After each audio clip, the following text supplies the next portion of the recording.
you sleep? Like, you've had a big day of eating. Put it this way, the house could burn down and obviously. Wow. Did you train for that as well?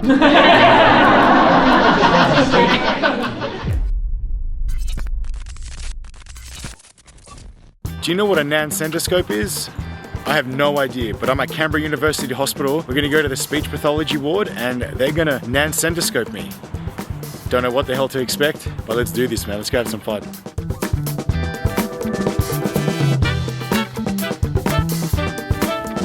All right, we're ready to get started. As speech pathologists, we spend an awful lot of time looking at disordered swallows. We see somebody who is really using their swallow mechanism to its full potential. So I doorstopped poor James on Instagram and said, do you know any professional eaters in Canberra? And he goes, I only know me. He said, I'll come and talk to you. And so now it gives me great pleasure to welcome Australia's #1, the world #4 professional competitive eater. You name it, he'll eat it. Please welcome James Webb.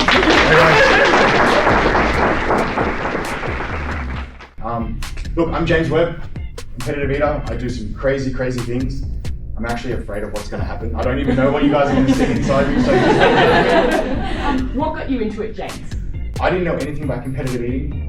I went to a pub for lunch, and as a pure joke, they had a food challenge. It was Australia's biggest hamburger. It was a 5-kilo burger. And as a joke, I'm like, man, I'll do it, whatever.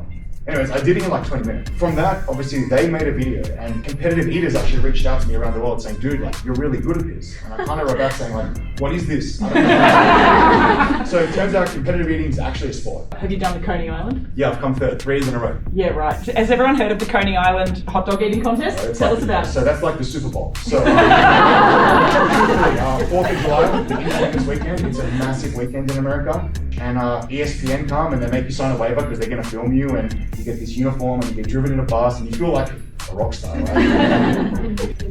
So you're obviously doing it and you're not really thinking about it, you're just doing it. Do you worry that knowing more about how it's working, like being more tuned in, that it might slow you down? To be honest, I actually want to learn how I can become better. So, for example, like, I've got this ball that I use. I train with this like every day, like 2 hours a day. I chew on this thing, right? Basically, I chew on it. It's like a little ridges for your jaw. Yeah. So jaw fatigue is the thing. Like actually, like try eating like 20-pound pizza. Like your jaw like hates you, right? I think I asked you before, but you're saying you get health checks every like 3 months or something. Said, yeah. So my GP has a son. I also have a health condition. I have Guillain-Barré syndrome. So with an autoimmune disease, I have to have checkups regularly anyway. It's actually kind of funny. I was paralyzed. I went from being a pro soccer player to paralyzed in a wheelchair. And I think that's where my competitiveness comes from. And so my doctors, when they realized that I got into this competitive eating, they were super concerned. When you say you drink water while you're eating, yes. Do you limit the amount of water? Because obviously that's filling you up as well, right? If I have 8 plates in front of me and like 2 cups, I've been drinking too much. And I know my rhythm is out. So I use the drink as a measure. Have you actually had a choking episode? Have you had a meal or something? How I swallow food is different to how I swallow water. I do this thing with my tongue where I kind of... It's like, so if I put the drink in my mouth, I put my tongue like, it's kind of like around, and it's like a slide. So I just learned to do that with food. So every time I feel like it's stuck, a little bit of water, slippery dip, bang, catch it right. And you ate a sausage without chewing it. Half the sausage, yeah. A half sausage without chewing it. Yeah. Do you ever vomit in your training? I've actually been disqualified for one competition because tamales came through my nose.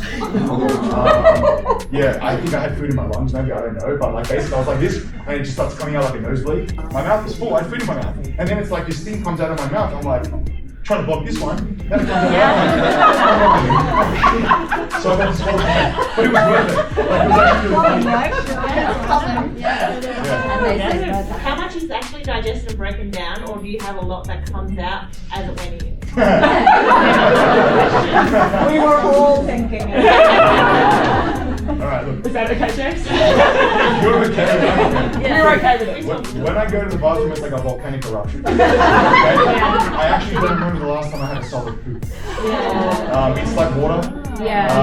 Some things come out whole-ish. Obviously, I'm like, vegetables are the freaking worst, man. To be fair, like, yeah, I get a lot of whole food, I guess you could say. Chunks of food. Yeah. And liquid. How's your sleep? Like, you've had a big day of eating. Put it this way, the house could burn down and I'll be asleep. My wife has photos, videos I should say. Our little one's woken up, come into our bed, crawled all over me, and I'm like, see you later. Working in a pool of my own slobber. Like, I sleep like a boulder. Wow. Did you train for that as well? And I'm like a dog, man. I can just sleep anywhere, just chill out and sleep. I'm also going to say, just quietly, when the child climbs into the bed, we all pretend to be asleep. Yeah. Sorry. And you train your jaw. Do you do anything to strengthen your tongue? To be honest, I've practiced relaxing my tongue. It sounds weird, but basically I'm trying to get my tongue out of the way. If I can make my tongue kind of flatten and open and press against my teeth, I've got more room to compress. So I just get my tongue out of the way. Best way to describe it. Do you already have a really big mouth opening, or do you stretch it open with eccentricity? You can tell me, I have no idea, I don't know. Doesn't look anything. It's pretty good. That's Siobhan's daily, is how wide people can open their mouths, so particular interest. Right. Well, maybe we will take a little 2 to 5 minute break while we set up for some scoping. So talk amongst yourselves or have a little leg stretch, and we will set up to see James in action. So I had no idea what to expect coming into this. Everyone has been super cool, and I'm so surprised how interested they are in competitive eating and what I've been able to do to manipulate my body to become a better eater. Can you stick your chin forward a little bit so we can have a see? So keep. Is that bad? No.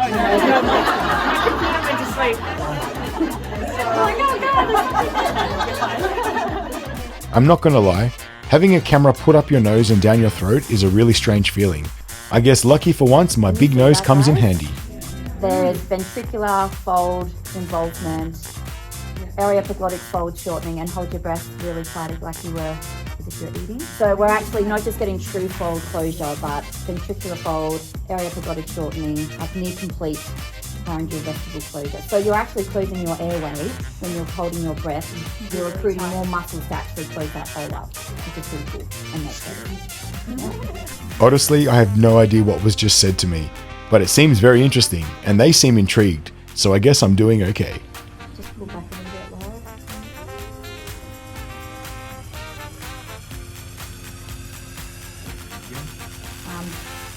Just swallow your saliva now.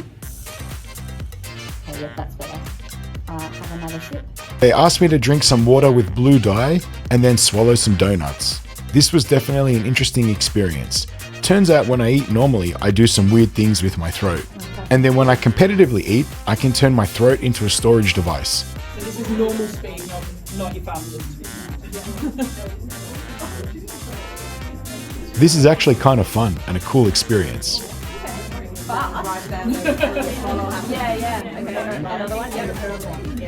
Can you guys, I know it's very glary up on the big screen.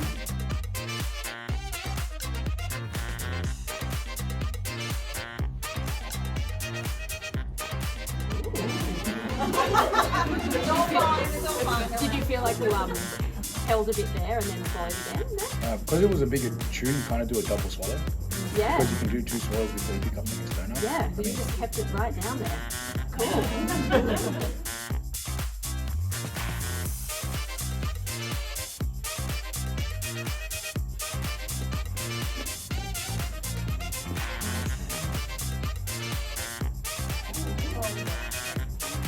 Is that good well or bad well? No, we've got clear image Yeah, here. I It's can't- just the what's up here. They're good wows. Okay. That's a relief. I'm not sure what they're looking for, and I got a bit scared for a second. Whilst I'm teaching these guys about competitive eating, they're teaching me about the anatomy of a throat. So when are you taking that breath? Like when your hands come down? My first breath was when I could feel the donut about here, Yeah. because that's when I reach for the next thing. In this case, I reach for the drink. That's when I breathe, and then hold my breath again when I'm drinking. Want to go again? Yep, we will go then. From now on, I'll be holding my breath until I feel the other way. Okay. That's a pretty. Yeah. We can do a lot.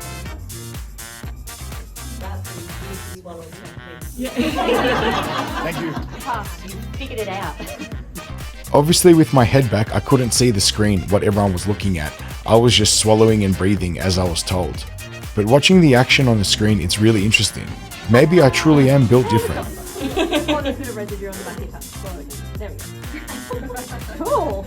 All right. James, do you want a quick look so that you can? Try and do something. No, just so that you can see. We'll give it to you after. But have you been able to see this all the way through? No. No, he's looking down. Have a drink of water. Here you go. That's your epiglottis that closes over your airway. And you have close your airway. I think we could show him the recording. Yeah. Okay, sure. Did you tell me to? Oh yeah, Laugh. Yeah, have a laugh. But you have to go down a bit. Yeah, hang on. Oh, that's crazy. Cool, right? What is it? Give us So the your airway. Oh, bring your head forward a bit more. Your chin. Is it? Or chin? Yeah. Like this? Yeah. I have a camera in my nose, yes? Okay. And so that's your windpipe under the right feed. And so in the back, in this space here, which is always closed, that's where the feed's going. That's going down to your esophagus there. This is the back of your tongue. And show him the big spaces that we were pointing out.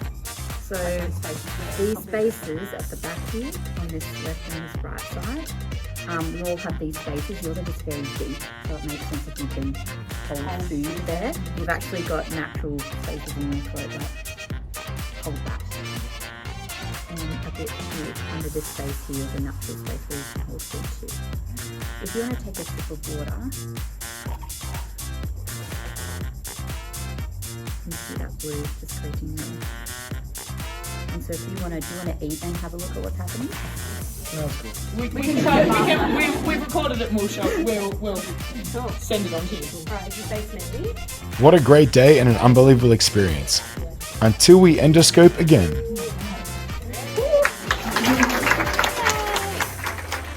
All right, ready? Yep. Ready. That's the wiggle.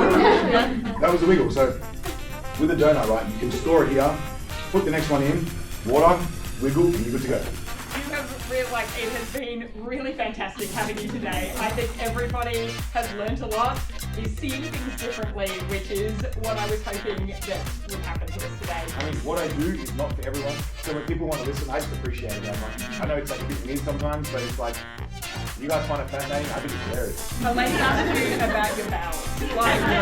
There is we found nothing weird today. It was all absolutely exactly what we Pathology. Every one day I have a whole team of people